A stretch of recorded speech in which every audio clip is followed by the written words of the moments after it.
השבוע הקימו חברי ההגנה בצפון הארץ 3 יישובים נוספים. על הקמת מדינה יהודית.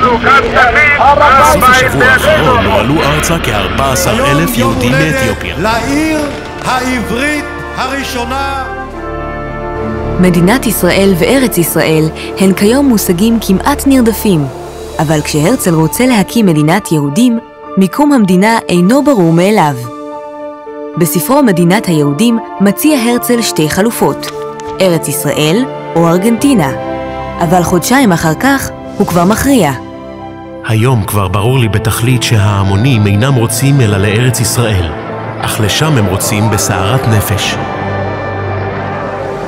לבחירה הרציונלית שלו בארץ ישראל, כמקום היחיד בעל כוח משיכה לאומי לעם היהודי, מצטרף לאחר ביקורו בארץ ב-1898 גם קשר רגשי חזק.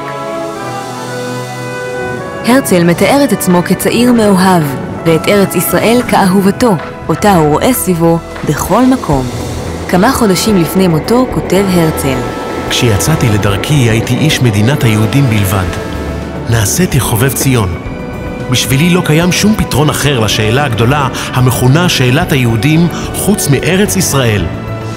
הרצל פועל בכל מאודו להשגת ארץ ישראל, מתוכנית באזל בקונגרס הציוני ועד לחזון אלטנוילנד בארץ ישראל, בארגון התנועה הציונית ובדיפלומטיה. כי שום אדם לא יוכל להכחיש שיש זיקה שלא תפקע לעולם בין עמנו ובין ארץ ישראל. אפילו ב-1903, כאשר מאמציו הדיפלומטיים להשגת ארץ ישראל נקלעים למבוי סתום, והוא מעלה את תוכנית אוגנדה על רקע הפרעות הקשות בקישינב, גם אז הוא אינו מרפה מארץ ישראל. ציוני הנני וציוני אמות. גם אם נצליח לרכוש לנו יישוב מדיני במזרח אפריקה, אני אלך לגור עם בני ביתי ולהשתקע רק בארץ ישראל. הרצל לא הספיק לעלות לארץ ישראל. אבל אחרי שקמה המדינה ועל פי צוואתו, הועלו עצמותיו ועצמות בני משפחתו ונקברו כאן, בהר הרצל. חוזה המדינה התאחד לבסוף עם ארץ הבחירה שלו.